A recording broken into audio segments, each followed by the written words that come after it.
Oi, gente, bom dia. Obrigada por todo mundo que está aqui nesse domingo. Estou muito feliz de participar. Jornalista, enfim. Vou primeiro chamar as nossas colegas, de quem vocês vão escutar. Eu sou a Thaís Lazeri, trabalhei muitos anos como jornalista. Hoje eu sou a diretora e fundadora da Fala, que é um estúdio de impacto que usa comunicação, storytelling e estratégia para promover mudança social. E primeiro eu vou chamar a minha amiga Catarina Corrêa Barbosa, repórter da Suma Uma, mãe como eu. Desde 2014, cobre a Amazônia, com foco em questões socioambientais e direitos humanos. Recebeu uma série de honrarias durante essa trajetória, como o Vladimir Herzog. Foi fellow do Pulitzer e é pós-graduada em jornalismo de dados. Obrigada, Catarina, por estar aqui com a gente hoje. Na sequência, eu vou chamar a Ellen Lites, repórter da Amazônia Real, é jornalista acriana, é formada na Universidade Federal do Acre. Pesquisa racismo ambiental, é ativista racial e afro-indígena, também mãe como eu e a Catarina. Trabalha no Observatório Socioambiental do Acre, projeto do SS Amazônia, e é vencedora do Troféu Tim Lopes, Revelação do Ano, e do Prêmio Mais Admirado Jornalistas Negros de 2024.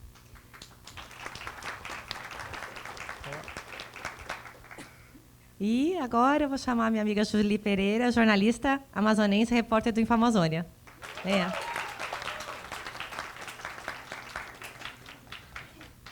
Trabalha há muito tempo na cobertura socioambiental e das mudanças climáticas. É cofundadora da Baré, Escola de Jornalismo. Trabalha com educação midiática e fortalecimento do jornalismo local em Manaus. Obrigada, Julie, por estar aqui. Bom, gente, a gente se organizou numa conversa que é muito para todo mundo que está aqui, né, juntar caixinhas, né, de quando a gente fala em histórias e dados, e também sair com muitas inquietações, né, para contar novas histórias. E primeiro, né, eu acho que a gente conversou aí. Eu queria que vocês pudessem, claro, né, ter um momento para se apresentar, contar um pouco do trabalho das organizações que vocês estão aqui representando e já começar com a história, né, em que vocês estão trabalhando, ou a mais recente, que conecta, né, dados do território com justiça climática. Quem quer começar? Olá, tudo bom? Minha voz pode falhar um pouquinho, porque eu adoeci nas últimas semanas. Bom, meu nome é Catarina Barbosa, como a Thaís apresentou, e desde o ano passado eu estou olhando especificamente para o crédito rural, que é uma política pública, e eu estou fazendo essa análise porque foi o meu projeto do Pulitzer, a gente publicou uma reportagem ano passado, e eu estou seguindo nessa investigação. E a gente estava até fazendo um bate-papo agora do quanto isso é importante, porque a gente fala também da financiarização e da mercantilização da terra.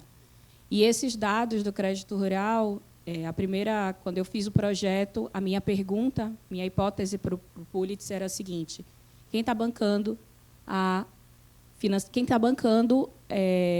o desmatamento na nova fronteira da Amazônia, que no caso seria a Macro, que é a nova frente de desmatamento que a gente tem, que são 32 estados que estão ali em Amazonas, Acre e Rondônia. E eu achava muito, na minha hipótese, que tinha dinheiro internacional nisso. Então, eu falei, não é possível que não tenha. E, para minha surpresa, quando eu comecei a levantar os dados, quem abre essa fronteira é um dinheiro público, é um dinheiro nacional, que é um dinheiro dos nossos bancos. E aí, o primeiro embate que eu tive, eu trabalho com investigação há muito tempo, mas eu não era eu me considero agora mais uma jornalista de dados, mas eu não me considerava até então. Porque quando eu baixei os dados do Banco Central, eu percebi que eu não conseguia acessar a base de dados. E aí eu descobri que eu precisava aprender Python para poder olhar os dados. E eu acho que isso é bem interessante da gente pensar, porque tem muitas bases de dados em que a gente só vai conseguir chegar a analisar a informação, que é o trabalho do jornalista, se a gente tiver um trabalho de fato técnico. E aí, desde então, eu comecei a trabalhar com Python. Óbvio que, para uma pessoa que estava aprendendo Python pela primeira vez, chegando ali, eu tive que contar com outro profissional para fazer o double check, do tipo, fiz isso aqui, estou fazendo certo, estou no caminho certo. E hoje eu já consigo me aventurar sozinha na base. Mas isso é fundamental, porque a gente que trabalha com base de dados, a gente sabe que para você fazer uma análise de uma base de dados, você precisa conhecê-la. Você precisa saber tudo. Então, sei lá, você vai pegar um dado, por exemplo, do IBAMA. O dado do IBAMA é super simples de acessar, está lá disponível, você baixa. Você precisa limpar a base, você precisa saber o que é centroide, você precisa saber se aquele embargo está com um polígono determinado para você poder plotar no QGIS depois. Então, tem uma série de etapas, assim. E eu estou gostando muito de fazer essa investigação, então estou bem empolgada, porque eu acho que é um passo muito importante para a gente entender tudo o que é feito da terra. E eu estava falando com a Thaís, eu falei, Thaís, eu já estava lendo a Lei de Terra de 1850, e o Brasil tomou uma decisão histórica pela escolha do latifúndio. Então, a gente fez uma escolha pelo latifúndio. Então, às vezes, a gente vai condenar o agronegócio, e é o nosso papel também, não condenar, mas é o nosso papel fazer uma análise crítica sobre.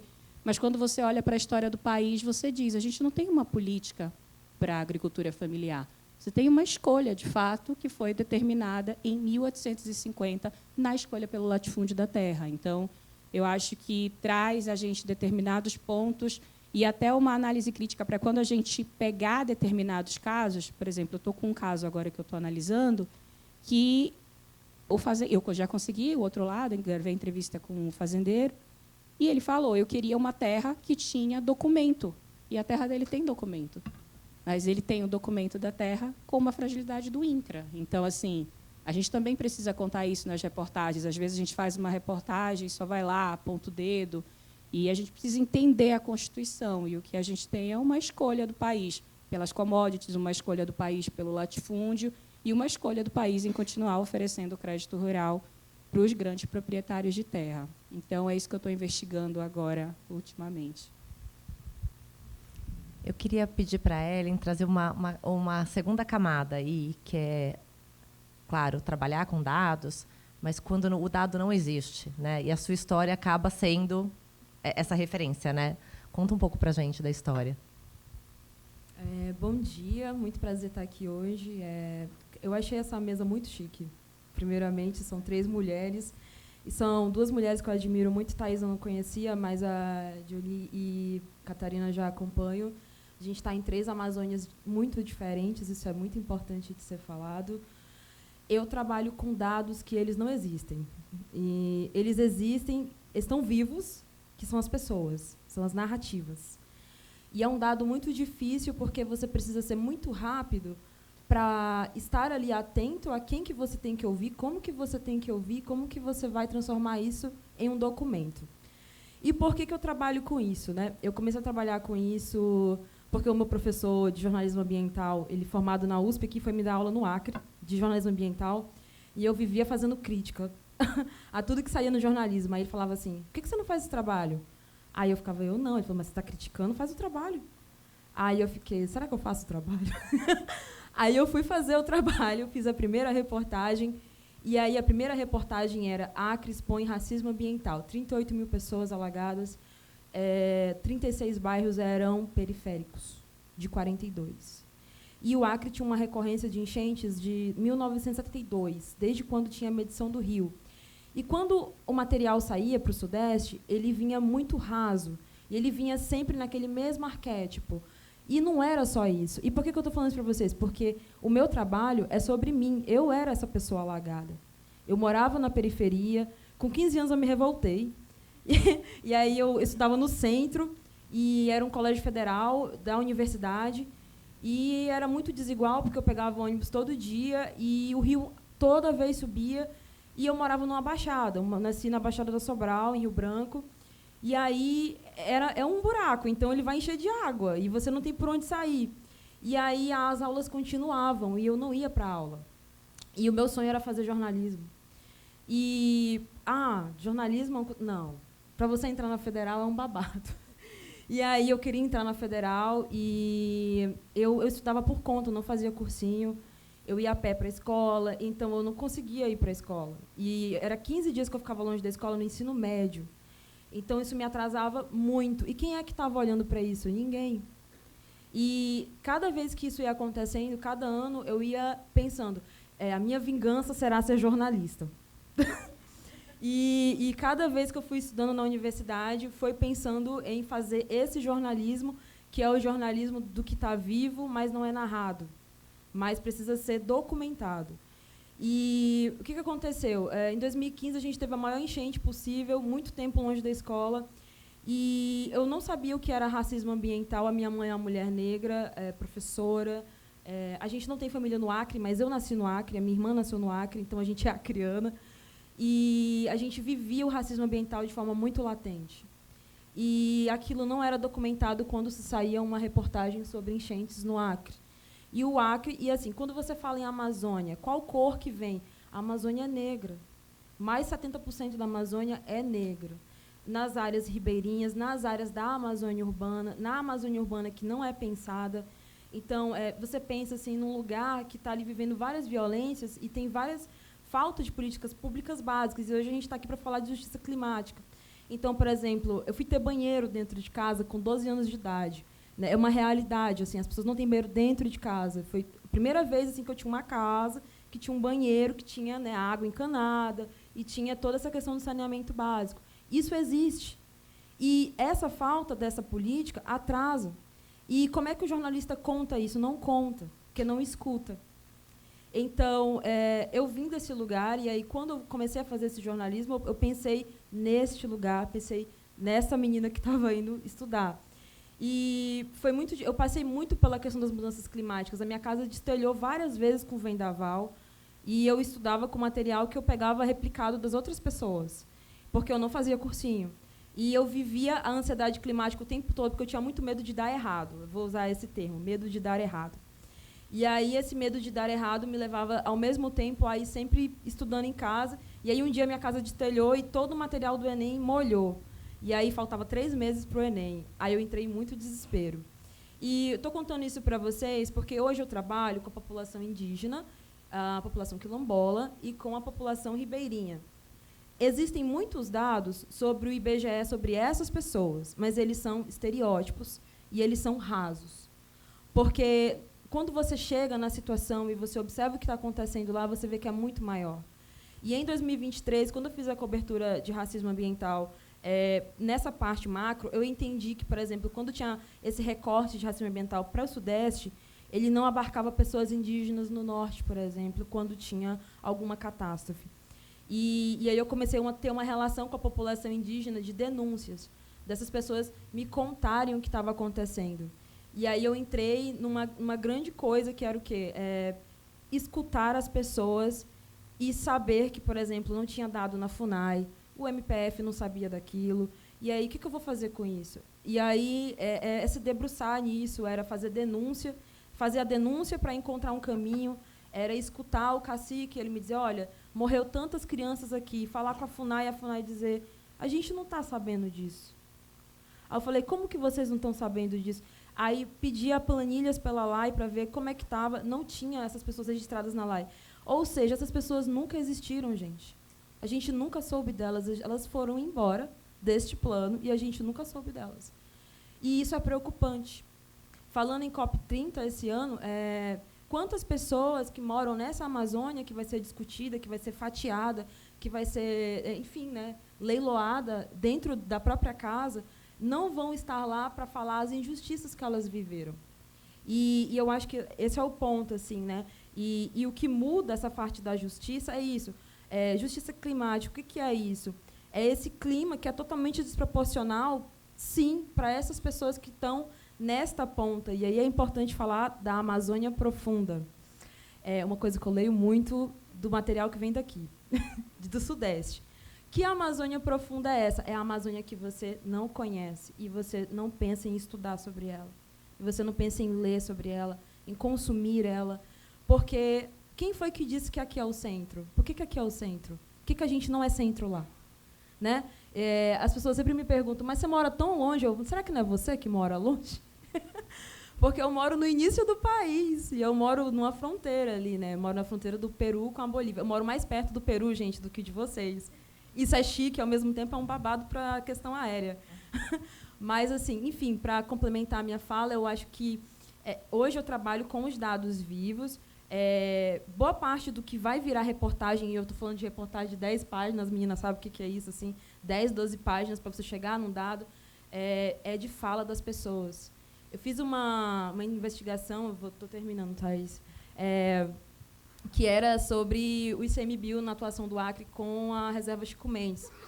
E aí teve uma apreensão, isso rodou o Brasil todo, de que tinha muito gado dentro da reserva, e é uma reserva emblemática por causa do Chico Mendes. E aí eu fui conversar com o senhor, e ele falou assim, eu moro aqui há 20 anos, e há 20 anos o ICMBio sabe que eu moro aqui. Aí eu falei, o ICMBio sabe que eu moro aqui? Aí fui conversando com ele. E aí ele foi me dando dados soltos de memória. E aí eu fui catalogando a memória dele, até que eu consegui chegar em dados antigos do ICMBio, em mudanças de governo, para entender que o ICMBio nunca tinha feito nada de relevante para tirar os grileiros de dentro da reserva. E hoje a reserva Chico Mendes é 80% irregular no Acre. Ela tá, assim, se você for olhar a perspectiva dela, ela não é mais reserva.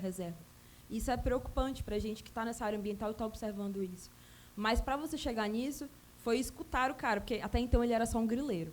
Então, assim, você já fica no lado obscuro da força. Ele é um grileiro, não vou ouvir ele. Mas aí, quando eu ouvi ele, eu entendi que ele era um grileiro lá porque tinha permissão do governo para ser grileiro. Então, você só chega nessas histórias, querendo ou não, ouvindo a pessoa a partir do... Porque ela é um dado, ela está viva, e isso é importante. Obrigada.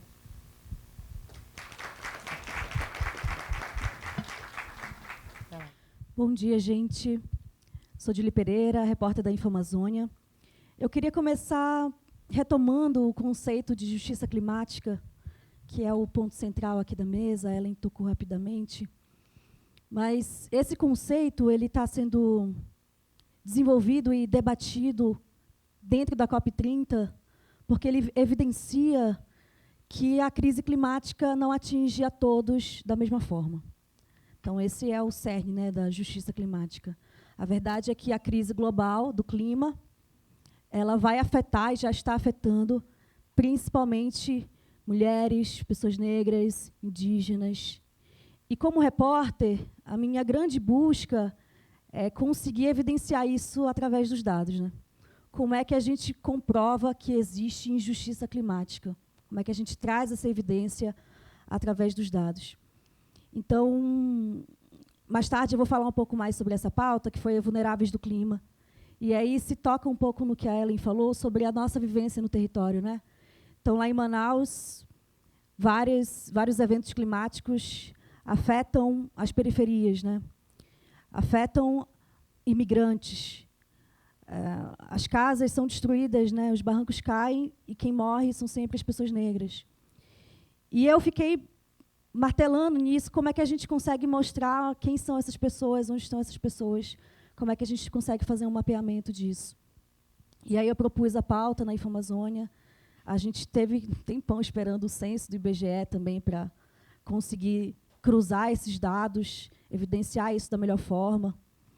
E essa busca por trazer essas evidências, na verdade, como repórter, é uma busca para tentar colaborar, né?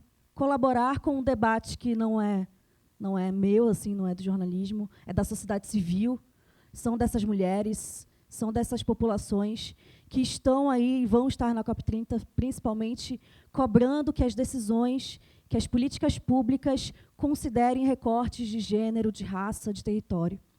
Então, quando a gente faz esse papel, como jornalista repórter, né, de ir em busca dessas evidências, eu me vejo nesse lugar, né, de estar colaborando com a solução, né? Tem solução, gente, vamos pensar que tem solução. Então, a crise climática ela é uma emergência. O que a gente vai viver na COP30 vai ser bizarro, né, gente? São muitas discussões, e, ao mesmo tempo em que a gente, enquanto sociedade civil, tem que cobrar o que, para a gente, é primordial agora, né, que é a adaptação.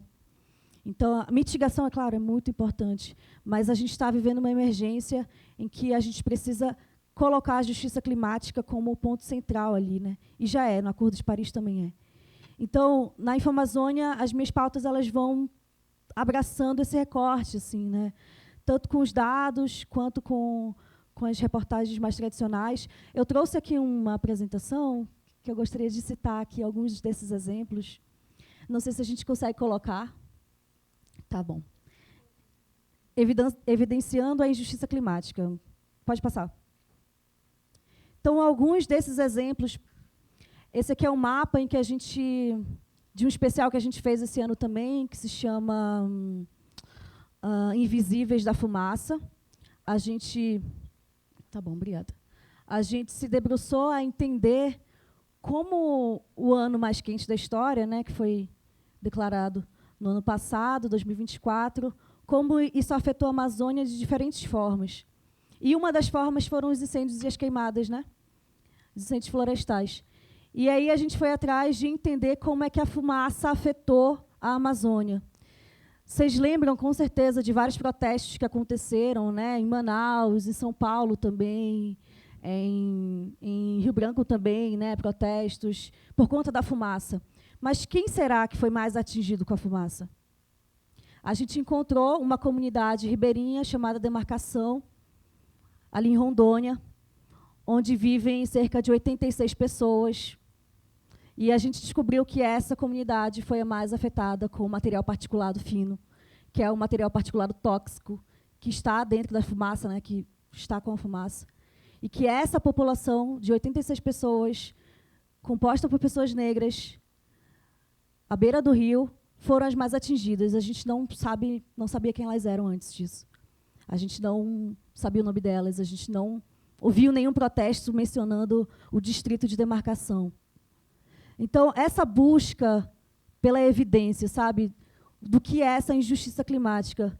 Por que que o ano mais quente da história provocou mais incêndios florestais? Por que que isso causou mais fumaça? Quem é que foi mais prejudicado? Isso é evidenciar a injustiça.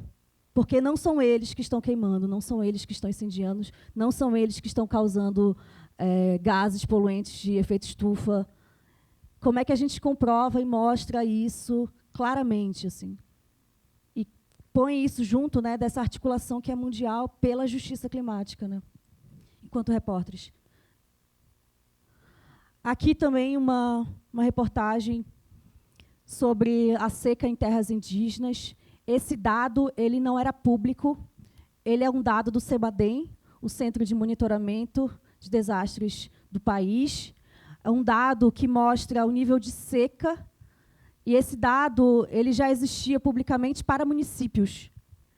Eu passei mais de um ano falando com essa pesquisadora, que é a pesquisadora que monitora esse dado no CEMADEM. Eu ia para as reuniões dela mensalmente, que é uma reunião que acontece no CEMADEM com vários climatologistas, assim, em que eles ficam fritando lá o que vai acontecer daqui a 3 meses. E aí, um ano depois, assim, eu acompanhando o trabalho dela, eu falei, nossa, mas vocês têm esse dado para a terra indígena? Tem esse dado para a terra indígena, sim, mas a gente não publica. E aí ela me passou esse dado e a gente publicou essa reportagem. 92% das terras indígenas da Amazônia são atingidas por seca em julho de 2024. Depois disso, o CEMADEM passou a publicar esse dado no site. Então, é uma busca mesmo, assim, de como é que a gente mostra quais são as terras mais prejudicadas nesse momento. Por que que você, a Defesa Civil Municipal, precisa ir nesse local aqui?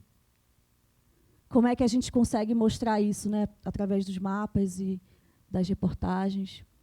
Aqui também é um caso mais recente, essa reportagem que a gente publicou, que é o Vulneráveis do Clima, em que a gente fez um cruzamento de dados do Serviço Geológico do Brasil, que é um serviço que monitora áreas de risco em todo o país, áreas de risco para eventos hidrogeológicos. Parada chata, né, gente? Hidrogeologia. Mas é basicamente chuva, seca, deslizamento de terra, onde é que tem terreno que pode cair e desabar. Eles fazem esse monitoramento. E aí a gente pegou esse mapa do Serviço Geológico Brasileiro e fez esse cruzamento com os dados do BGE para entender onde é que estão essas áreas de risco e quem são as pessoas que vivem lá, né? Então, em vermelho, vocês veem as áreas de risco na cidade de Manaus, que é onde eu nasci e moro, e em marrom aí vocês veem uma base de favelas e comunidades urbanas da cidade de Manaus. E aí a gente vê a sobreposição, como as favelas estão em áreas de risco, né? Então, a gente vai explicando o que isso significa, por que quando chove mais, esse lugar aqui vai desmoronar e quem são as pessoas que vivem ali. Então, é essa frenesia, assim, essa parada maluca de ficar procurando bases, de procurar evidências, de conseguir colocar isso dentro do trabalho da Infamazônia, que é geojornalismo, né? Que é um trabalho bem específico assim que a gente faz, de realmente trazer essas visualizações, de conseguir impactar com o jornalismo dessa forma. Mas tudo isso com esse fim assim, de evidenciar o que é injustiça, por que a crise climática ela precisa, né, a política pública para a crise climática precisa considerar esses recortes. Então, esse é um pouco do meu trabalho. Obrigada.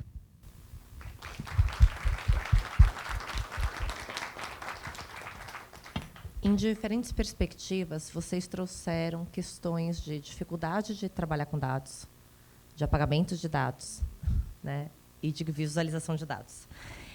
E aí eu queria trazer uma pergunta que é desafiadora na largada, né? Então, qual que é o desafio de trabalhar com dados na Amazônia e por quê? E como vocês contornam o apagamento de dados?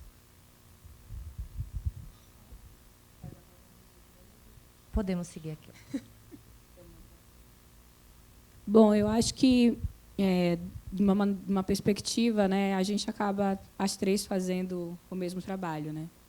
Em suma uma, a gente se preocupa muito com as pessoas e com os não humanos. Né? Então, na nossa perspectiva, a gente também olha, enfim, para os não humanos, para as árvores, para os fungos, para os animais, para todo mundo que é impactado. Então, apesar de fazer essa cobertura do crédito rural, a gente foi atrás das pessoas. E eu lembro do livro do Cláudio Ângelo, e lembrei de quando eu cheguei no Acre e eu vi uma castanheira sozinha no meio de uma plantação de soja. E você lê é uma coisa, você vê é outra, totalmente diferente. Né? E eu fiquei pensando nessa morte solitária. Aqui as árvores são condenadas. No Brasil é proibido derrubar uma castanheira, mas você pode derrubar tudo que está no entorno para poder plantar soja. E a castanheira fica ali, condenada a uma morte solitária. Ela vai morrer, de alguma forma. Então, a lei protege ela e, ao mesmo tempo, condena ela à morte. Então, na Sumalma, a gente faz muito essas reflexões também para além do humano. Né? A gente se acha o último biscoito do pacote, né? O ser humano, assim. E a gente não é. Se a gente acabar com tudo isso daqui, o mundo vai dar um jeito de viver sem a gente. É a gente que vai ser extinto. É a gente que está tomando as decisões para ser extinto. E isso é uma narrativa que a gente faz questão de trazer nas nossas reportagens, assim. Então, quando a Ellen fala do apagamento, eu lembro muito na última reportagem que ainda vai ser publicada, a gente estava num embate de qual dado populacional a gente colocava da terra indígena que eu fui. E os agentes de saúde tinham um dado, o dado do IBGE era outro. E aí eu falei, gente, nós precisamos ir com os dados dos agentes de saúde, que é quem está no território. E aí dava ali uma estimativa de cerca de 3 mil indígenas naquela terra indígena. O dado do IBGE falava em 1.000 e pouco. Então, assim, é muito importante também a gente ter essa leitura com quem atua no território para que a gente possa trazer histórias mais reais para dentro do nosso trabalho. E a Thaís perguntou dessa questão da dificuldade dos dados. Eu acho que o dado ele acaba tornando um processo mais universal. Né? Então, um jornalista daqui tranquilamente consegue fazer uma análise de dados sobre a Amazônia, porque ele vai ter acesso ao mesmo dado que eu tenho, porque a gente está falando de um dado disponível pela internet. Talvez ele não saiba de alguma coisa mais específica. Eu quero analisar uma autorização de supressão vegetal no Pará. O que eu consulto? Eu consulto a SEMAS, eu consulto o município. O município também dá uma autorização de supressão vegetal ou é só o Estado, sabe? Então, assim, algumas particularidades, mas nada que uma troca com um colega do território não possa te dizer qual é o caminho. E eu acho que o grande diferencial da gente, nesse trabalho que a gente desenvolve, e aí eu vou tomar a liberdade de falar de citar a Ellen e a Julie, que eu acho que são os nossos atravessamentos. Assim. Esses atravessamentos permitem que a gente tenha algumas análises que podem ser consideradas diferentes de uma pessoa que não tem aquela vivência. Da mesma forma, se eu vier fazer uma reportagem aqui, talvez eu me escape algumas coisas, ou a minha visão vai ser diferente. Mas o nosso trabalho, enquanto jornalista, é ter uma análise crítica, realmente, sobre a situação. Então, assim, eu lembro da Ellen ter falado, e eu acho que a Ellen falou agora, né, dessa questão dos dados invisíveis, de você não saber que as pessoas existem no território. É muito comum isso. E como é que você transforma isso, de fato, em alguma coisa palpável, em uma história? Como é que você dá credibilidade? Eu brinco, não sei se o Plínio disse que ele ia estar aqui hoje, que é o checador de Sumaúma, não sei se ele já está aqui. Eu sempre brinco com o Plínio, porque a gente precisa encontrar na checagem, as reportagens de Sumaúma são todas checadas, a gente precisa encontrar determinadas coisas. Eu falo, Plínio, não tem. Como é que a gente vai checar? Tu vai ter que confiar na minha apuração, porque não tem, eu não tenho essa informação. Eu tenho aqui, está aqui gravado a entrevista com a pessoa, tenho 3 pessoas falando a mesma coisa, mas eu não vou ter um dado sobre isso, porque esse dado não existe. E Sumaúma também toma muito cuidado com a questão da linguagem, né? E eu acho isso muito bonito em Sumaúma, porque a gente... Tudo tem motivo para ser chamado pelo nome que é. Assim. Então, a gente tem um cuidado muito grande com a linguagem. Eu lembro que, quando eu fiz a matéria do Pedraldo Lourenço, quando eu cheguei para fazer, eu estava junto com a equipe do Ministério Público, rapidamente, depois eles foram, eu fiquei no território para poder fazer uma escuta de qualidade. E aí, nos documentos, eu lia Pedraldo Lourenço, e, quando eu chegava na comunidade, eles chamavam de Pedraldo Lourenção. Aí era o Pedraldo Lourenço, Pedraldo Lourenção, Pedraldo Lourenço. Aí, na hora da escrita, eu falei, gente, nós precisamos chamar de Pedraldo Lourenção, porque é como a comunidade chama. E aí, quando saiu a licença, e o Helder foi comemorar, o Helder Barbalho, que é o governador do estado do Pará, quando ele foi comemorar, ele usava Pedraldo Lourenção na fala dele, numa tentativa de se aproximar do tipo, eu estou falando junto com a comunidade, eu uso a nomenclatura que a comunidade usa. Isso, a gente tem a Vivi, que é maravilhosa, que tem a própria Eliane, mas a gente pensa muito, a gente não usa as palavras à toa, então a gente também tem esse cuidado muito grande no território, com a escrita do nome das pessoas, com a planta que ela chama de determinada forma, tudo isso é importante. Então, apesar de ser um trabalho atravessado pelo dado, e eu sempre falo, tem hora que eu falo, meu Deus do céu, já estou ficando maluca de tanto olhar para essas planilhas, apesar de que eu amo minhas planilhas do Crédito Rural. Ontem, acho que quem estava falando, o Olavo falou, a pessoa não pode falar meu dado, né? Poxa, Olavo, eu organizei aquela planilha toda bonitinha, não é meu dado?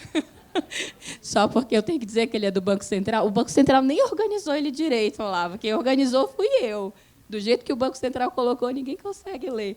Achei tão engraçado quando ele falou, porque eu falei, poxa, eu não posso dizer que é minha planilha. Mas, assim, são os dados, mas atrás do dado tem uma história, atrás do dado tem uma pessoa.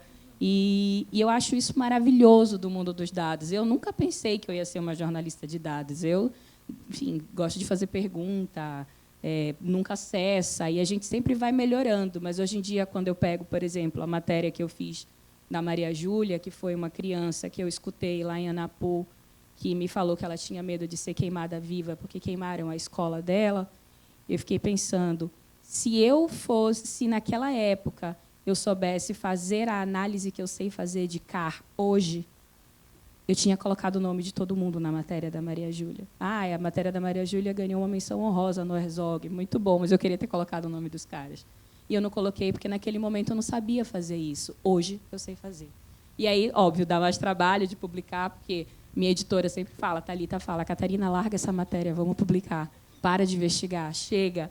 Porque no jornalismo, a gente faz um recorte de uma história, né? E a gente precisa parar de investigar. Chega, já parou, agora já deu, não vai dar para colocar mais. Então, eu acho muito incrível, eu acho que é um privilégio ser jornalista, eu acho que os dados, eu acho que essa análise de dados que a gente faz, ela só torna esse trabalho ainda mais rico e mais preciso. Fica muito mais difícil alguém falar, você não sabe. Quando a gente vai pedir um outro lado, o cara se sente obrigado a responder com a quantidade de informação que a gente coloca e diz: eu preciso ter uma conversa com você, porque as minhas informações são contundentes, eu tenho certeza do que eu estou falando. Então, eu adoro esse trabalho.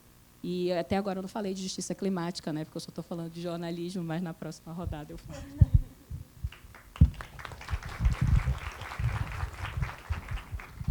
Gente, eu sou uma pessoa um pouco da academia. Eu trouxe um slide. Espera aí. Mas, o senhor coloca para mim? Muito obrigada. Então, sobre isso que você perguntou. O contexto da investigação, a narrativa ela já é o dado. Eu sempre parto disso. Assim, existe uma história, essa narrativa, o lugar onde essa pessoa nasceu, o CEP dela, a cor dela, isso daí já é o dado. Você vai partir a partir disso daí. Essa história aqui dessa moça é a Janaíra, né? Ela tem 29 anos, ela tem 3 filhos, ela é mãe solteira, a casa dela ficava onde tem essa água que vocês estão vendo. Ela morava, né, num bairro periférico de Rio Branco, chamado Bairro da Conquista, que é um bairro que, atrás dele, ali tem um igarapé, que no caso, para vocês, vai ser uma lagoa. E aí, esse igarapé ele encheu numa enxurrada que foi desproporcional devido ao evento do El Niño, e aí que a gente estava sofrendo muito até o ano passado, agora a gente está na La Niña. E aí subiu muito esse igarapé e a casa dela foi levada pela enchente totalmente. E aí eu encontrei essa mulher chorando aí nesse lugar, e aí eu estava com o fotógrafo. Eu não tinha uma história nem nada, mas toda vez que tinha enchente eu ia para a água. Eu ia atrás de ver o que estava acontecendo. E aí eu encontrei com ela estava com essa criança. 2 dos 3 filhos dela são autistas. E um não estava na escola mais, e um estava com depressão já, depois desse evento climático, porque a vida deles mudou totalmente. E o que acontece? O governo tinha incluído ela num programa social, só que ela não recebia esse programa social.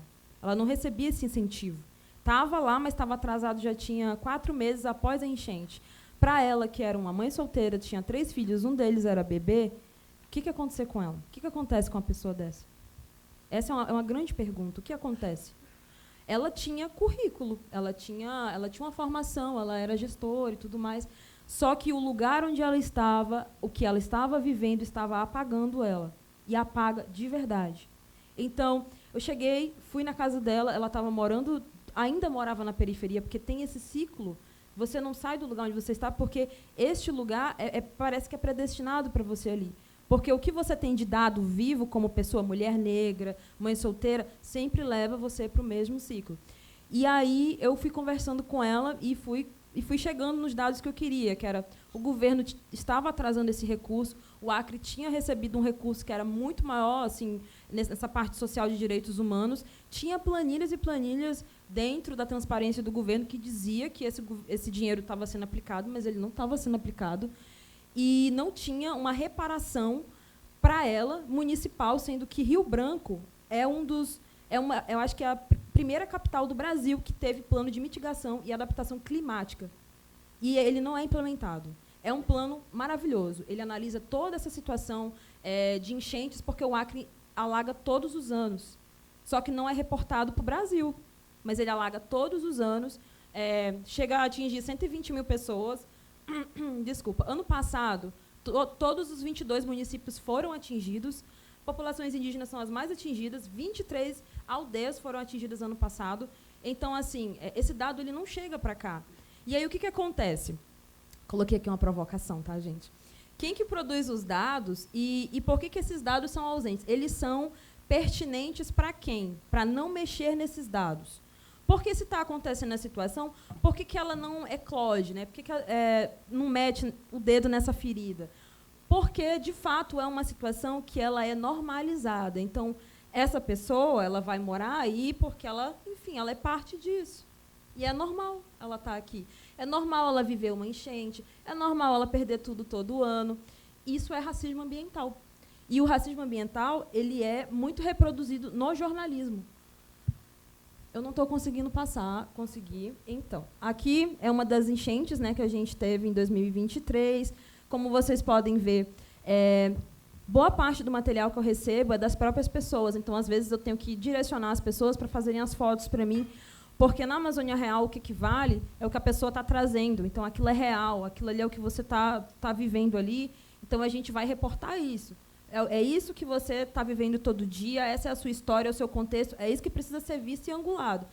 E aí a gente não coloca o nosso olhar, é sempre a pessoa ali, né? A gente vai colocando tudo que ela fala. E aqui, ó, falando de soberania alimentar, né, que é uma coisa do racismo ambiental também. Essa aqui é a comunidade Chico Curumim, que fica no Jordão. É um município isolado no Acre. O que quer dizer isso? Quer dizer que você precisa pegar um teco-teco. Eu já fui lá, eu tinha um apelido que era Jordão, porque eu vivia fazendo pauta lá. E eu pegava teco-teco e eu ia com o carregamento da cidade. Aí o frango vinha em cima de mim, assim. Era muito legal, gente. Dava um medo da morte horrível. E aí, o que aconteceu? Todo ano o rio enche lá e eles moram na beira do rio porque eles são uma comunidade tradicional dali. Eles moram ali há muitos anos. Eles não têm que mudar dali. Mas, como todo o estado do Acre começou a encher, e o rio Acre ele nasce ali no Peru, nasce ali na Bolívia, se enche no Peru e na Bolívia, ali desce tudo. Então, a gente vive um fluxo sanfona desse rio. E essas pessoas que plantam a macaxeira, plantam a bananeira, elas sofrem a seca e a enchente ali. Então, essa macaxeira não presta mais, ela morreu afogada. E aí, o que acontece? Eles estão num município isolado, eles estão no território deles. O que é que eles vão comer? Eles vão ter que comer uma comida branca. E isso é racismo alimentar, racismo estrutural, racismo, sabe, de todos os aspectos que vocês pensarem. Esse tipo de racismo que acontece com a população indígena não é questionado e ele é naturalizado, porque as pessoas estão na natureza, porque elas têm que sair de lá, porque é elas que estão se colocando nessa situação. E isso é um olhar extremamente colonial, porque as comunidades indígenas são civilizações próprias. Elas não estão longe de civilizações. Elas são civilizações, simplesmente. E aqui são imagens bem fortes, espero que ninguém passe mal. Essa daqui é a denúncia que eu recebi da Foz do Rio Breu, de uma comunidade Runicuim, no Acre, que fica ao lado do Peru. E eu só recebi essas imagens, e eles não tinham internet, eles tiveram que ir na fronteira, e o cacique me mandou um áudio e falou, olha, tem crianças morrendo aqui de leptospirose, por quê? Isso aqui é o pós-enchente. No governo dizia que tinha subsídio, tinha levado água potável, tinha levado medicamento. Essa comunidade do município que estava, que era a cidade mesmo, ficava a 2 dias de barco. E aí o médico já não ia lá há 2 meses. E aí, na reportagem, eles me reportaram, olha, as medicinas tradicionais elas não estão dando conta do que está acontecendo aqui. Porque, imagina só, a água do rio ela vem das cidades para a natureza também. Então, ela misturou toda ali. E aí, é uma água que você toma banho, é uma água que você consome para cozinhar. Isso não é errado, isso é tradicional. Então, não é culpa dessas pessoas, é culpa desse processo que, enfim, é antropocênico e está acontecendo e está atingindo lá diretamente e não tem nada sendo feito.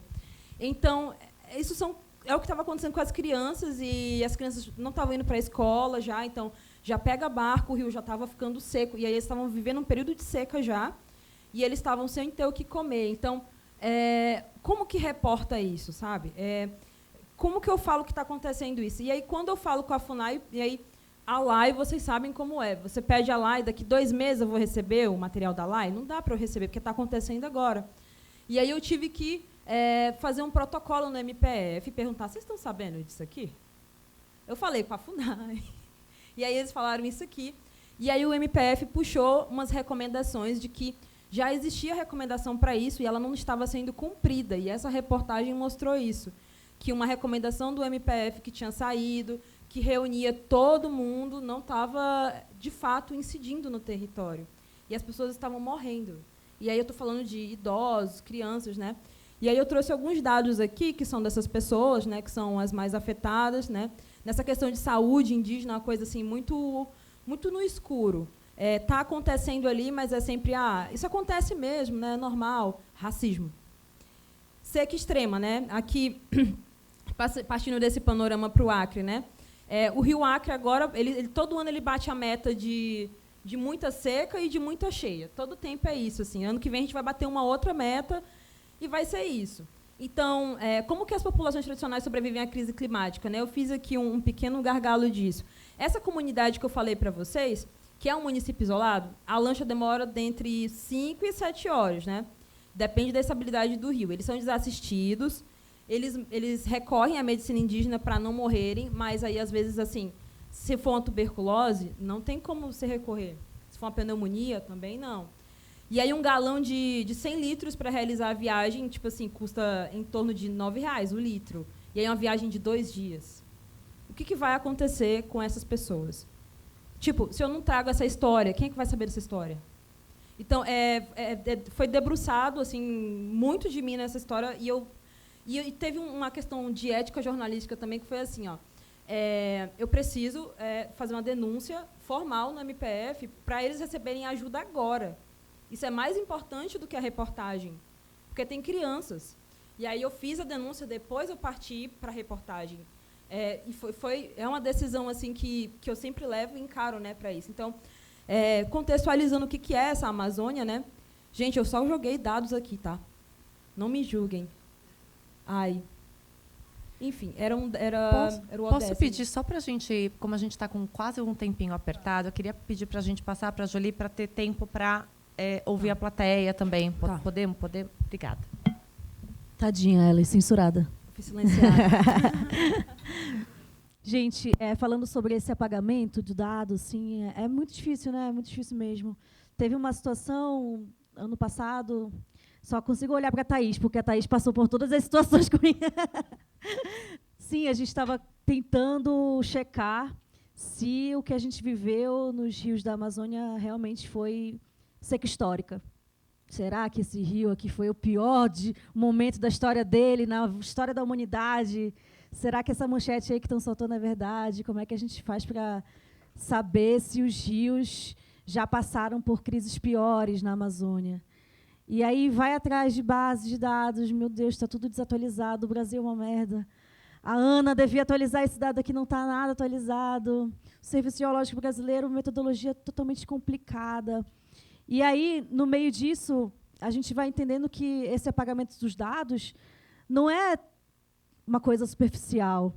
Lá em Tefé, no Lago Tefé, as pessoas, os comunitários e o Instituto Mamirauá, que é uma organização da sociedade civil que tem lá, tem um grupo no WhatsApp em que todos os dias eles ficavam indo no lago monitorar quanto que desceu em centímetros. Porque assim a comunidade ia saber se ia poder se deslocar com qual tipo de embarcação naquele momento. Então, todos os dias, manhã, tarde, noite, alguém ia lá no lago, medir o lago, mandar no grupo do Zap, para a galera saber se podia ir e voltar, que horas podia ir e voltar, se esse dado era confiável ou não ali, quem foi que pegou esse dado, foi o vizinho. Então, por que é tão importante, né, ter esses dados na Amazônia? Porque isso realmente causa efeito na vida das pessoas. Então, a gente estava tentando mostrar isso numa reportagem, quais foram os principais rios que sofreram realmente uma seca histórica, mas isso está realmente fazendo um efeito na vida dos ribeirinhos, assim, né? Por que a gente ter esse apagamento é tão nocivo assim? Então, para eles era muito nocivo, porque eles tiveram que se organizar, um trabalho que podia estar sendo feito já, né? Pelo governo federal, pelo governo estadual, municipal e tal. A Defesa Civil, é claro, monitora os rios, o Estado monitora os rios, mas a gente está falando de lagos, né, pequenos e tal, igarapés, que são importantes e que o Brasil não consegue monitorar, simplesmente. A gente não sabe se tem uma seca histórica ou não, de fato, ali, né? Então, é nocivo demais esse apagamento, principalmente para essas pessoas. E quando a gente vai tentar fazer esse jornalismo, é isso, cara, é fritação. A gente conseguiu publicar essa matéria com os principais rios que são monitorados, mas foram lacunas que revoltaram muito a gente. Eu lembro que teve uma reunião da equipe que todo mundo estava assim, não, vamos publicar uma nota de repúdio, um artigo, vamos falar com alguém. Não é possível que o Brasil não monitore os rios na Amazônia, que a gente não consiga saber, de fato, o que a gente está vivendo, né? Será que a crise climática vai ser sempre essa coisa assim que a gente pensa, nossa, a crise do clima? Não, a gente está vivendo isso hoje, a gente não consegue, o jornalismo não vai conseguir mostrar o que é de fato isso. A gente tem que conseguir, né? E aí é uma pressão que aqui o CODA já é uma forma de fazer isso, né? De colocar esse debate, de falar sobre isso com políticas públicas, de trazer a sociedade civil, governo e tal, para a gente conseguir debater a ciência dos dados. E aí outra coisa também que é importante mencionar nesse apagamento, que é um debate que se faz muito na Amazônia, que é o desmonte das universidades públicas, né, da Amazônia. Então, os nossos cientistas precisam de subsídios, os nossos cientistas precisam de apoio financeiro, para a gente poder ter acesso a esses dados, né, porque eles estão produzindo isso e produzindo de uma forma assim guerreira, né? Então, acho que são esses 2 pontos assim que eu gostaria de tratar. Legal, gente. Vou abrir. Obrigada, Julie. Abrir para vocês, para a gente ter um pouco de tempo de conversa. Quem gostaria, tem pergunta? Tem perguntas. Quem pode nos ajudar? Levanta a mão.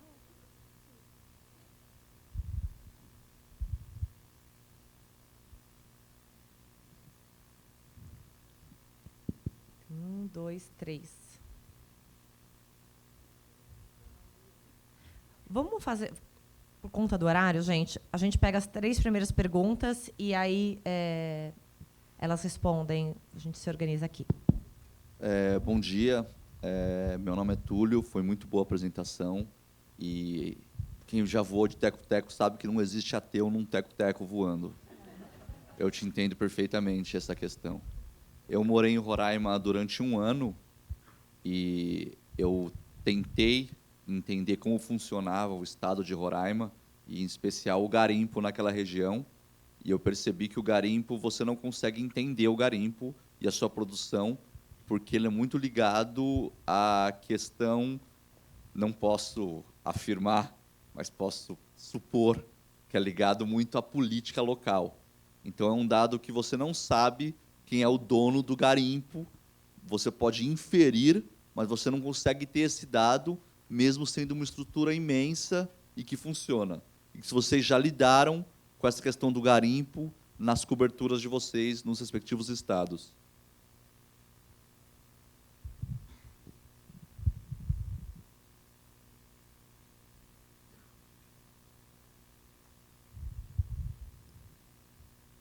Oi, bom dia. Primeiramente, queria agradecer pela sensibilidade na fala de vocês e no trabalho de vocês. Acho que ouvir tudo que vocês estão falando dá uma esperança muito genuína assim, no jornalismo e nos caminhos possíveis que a gente pode seguir como profissionais. Meu nome é Ana Laura, eu sou jornalista no Mato Grosso do Sul, e a minha pergunta para vocês vem muito da fala da Ellen sobre essa questão do centro se colocar como centro do Brasil e o jornalismo legitimar, né, esses processos também, né? Eu e minha amiga Dandara, que também é jornalista lá no MS, a gente conversa muito sobre como o nosso Estado é pautado na imprensa nacional de forma muito esvaziada, né? Porque quando é pautado é sobre tráfico, agronegócio, feminicídio e Pantanal. E a gente precisa falar sobre isso, mas será que essas histórias estão sendo contadas com o respeito e o cuidado necessário? Então, queria perguntar para vocês como é que a gente encontra brechas, né, nesse espaço assim na imprensa nacional mesmo, de conseguir contar as nossas realidades do jeito que elas precisam ser contadas, e como convencer, né, o centro de que ele não é tão central assim. Obrigada. Tem uma aqui na frente.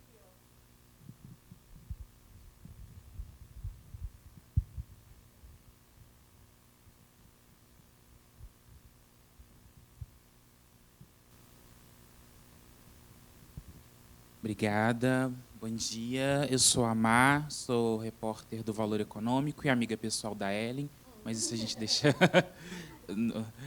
desconsidera. Parabenizar pelo trabalho das 3, enfim, e dizer o quão potente e necessário é ressignificar esse jornalismo. Eu sou repórter de política no Valor e eu queria ouvir de vocês, e qualquer uma eu seria contemplada pela fala, da importância de descolonizar esses dados, porque eu acho que é importante reiterar também o embranquecimento desses dados, né? E falando como uma mulher sudestina, existe uma diferença muito grande entre ser uma mulher sudestina e ser uma mulher que vive essa narrativa. Mesmo eu sendo uma mulher trans, eu trago também essa narrativa da transfobia ambiental, que foi tão preconizada no ano passado, principalmente na Cúpula dos Povos, em novembro, a partir da situação que aconteceu no Rio Grande do Sul, onde pessoas trans e travestis foram violentadas no Rio Grande do Sul devido ao descaso do governo e à invisibilidade, e sofreram bastante, né, não só com a enchente que aconteceu em maio e junho, mas também com o que aconteceu dentro de abrigos, enfim, todas essas narrativas. Eu queria que vocês reiterassem a importância, né, de descolonizar esses dados,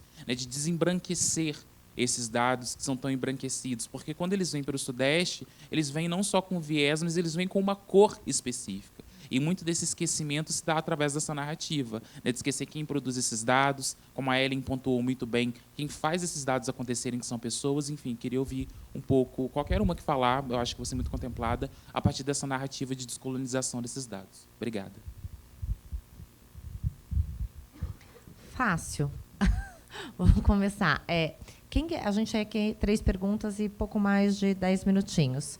Então, só para lembrar vocês, a questão de já lidaram com garimpo. A segunda, né, do jornalismo centro, né, trazendo o caso, né, do Mato Grosso do Sul. Será que as histórias estão sendo contadas com respeito e cuidado? E, por fim, de ressignificar esse jornalismo e descolonizar esses dados. Quem gostaria de começar? Com Túlio, né? Com Túlio.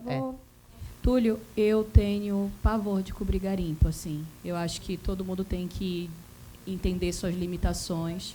Eu morro de medo de ser estuprada em campo. Então, toda vez que eu chego, e eu acho que tem um atravessamento de gênero para mulher jornalista, e eu também sou diretora da Abrage, a Kátia está bem ali, e dentro da Abrage eu fiz muitas oficinas no Caravana falando sobre segurança em campo. E na questão da segurança em campo, eu sempre levo em conta a questão da perspectiva de gênero. A gente, enquanto mulher, está mais vulnerável dentro do campo. Então, toda vez que eu faço alguma reportagem com algum fotógrafo vida louca, eu falo para ele, seguinte, tu te acalmas, que tu levas um tiro, eu vou ser estuprada antes de morrer, então, por gentileza, vamos ser prudentes em campo. Então, garimpo não é a minha seara. Para mim, hoje, um dos jornalistas mais incríveis do Brasil na questão do garimpo é o Yuri Potter.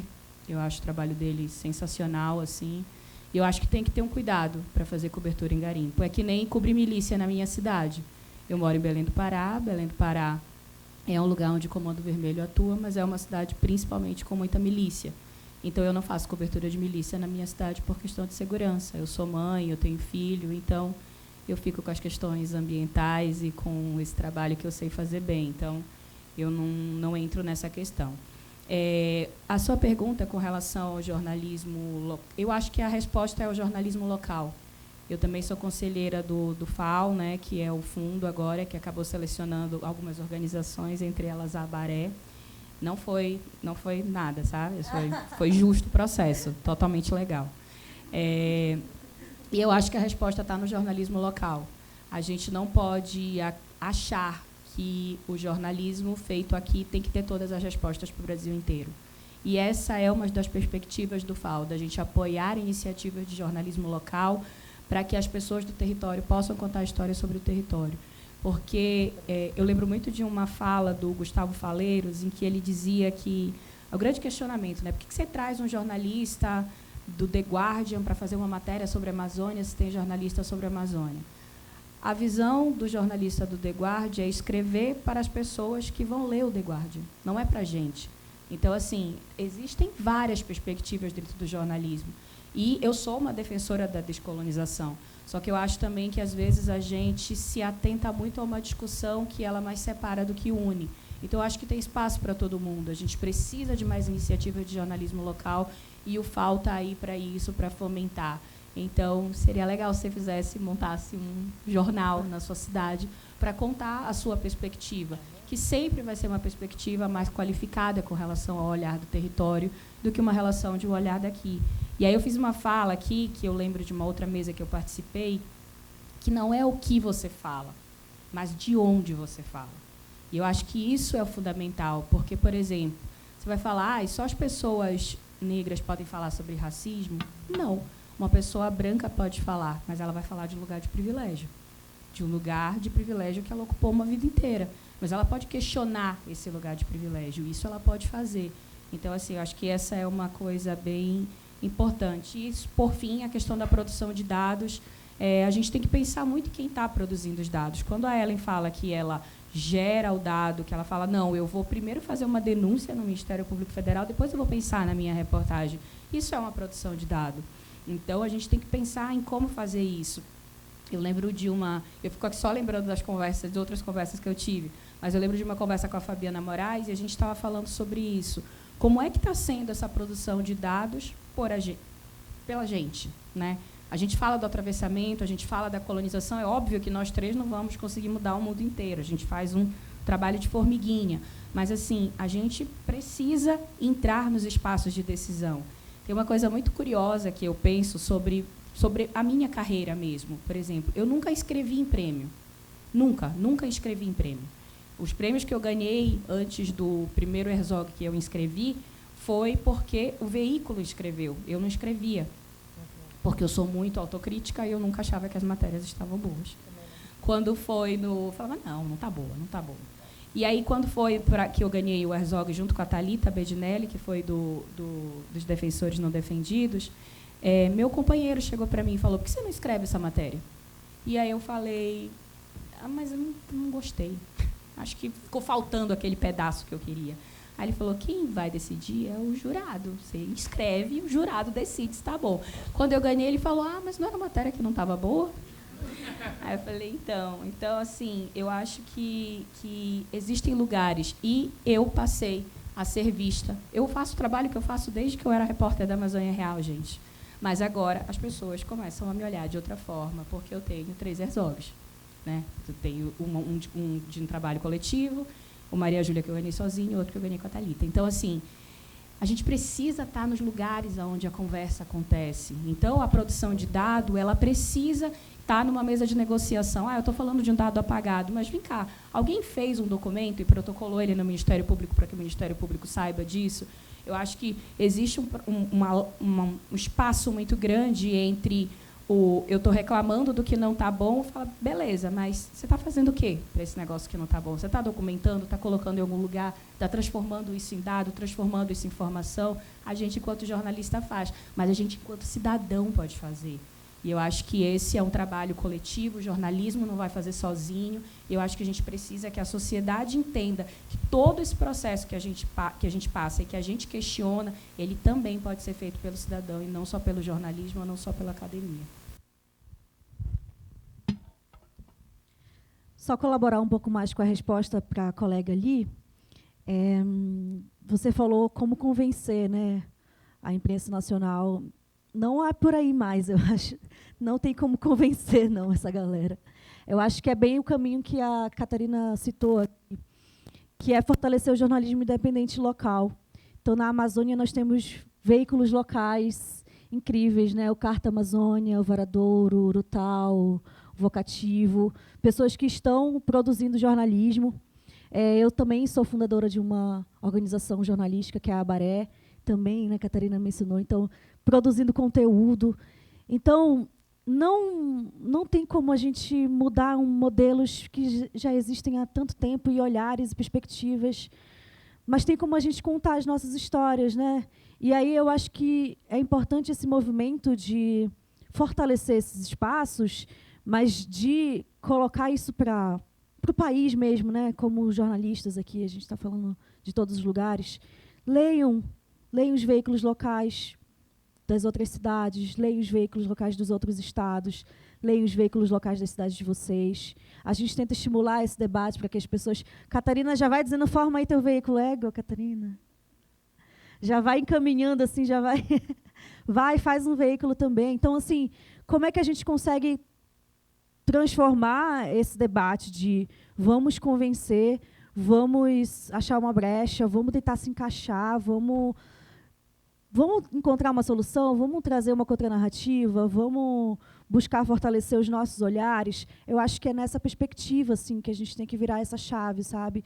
Eu acho que é possível. É muito difícil, né? O FAO é uma primeira vez, né, um fundo de jornalismo faz no Brasil, então, assim, mas a gente está caminhando, né? A gente está caminhando. Eu acho que a gente tem que ter essa perspectiva esperançosa para o jornalismo, né? E eu sei que todos vocês têm, que vocês estão aqui no domingo. Então, eu acho que é bem por aí, assim. Eu vou emendar duas em uma sobre os centros, né? O Acre existe, gente? Existe. Eu estou aqui com vocês hoje, mas é um questionamento que eu sempre tenho Às vezes eu estou numa mesa, aí a pessoa fala, ela é do Acre, aí a pessoa exotiza totalmente. Aí, mas você é do Acre? Não conheço nada sobre lá. Dá um Google, gata. Dá um Google, você vai saber muita coisa.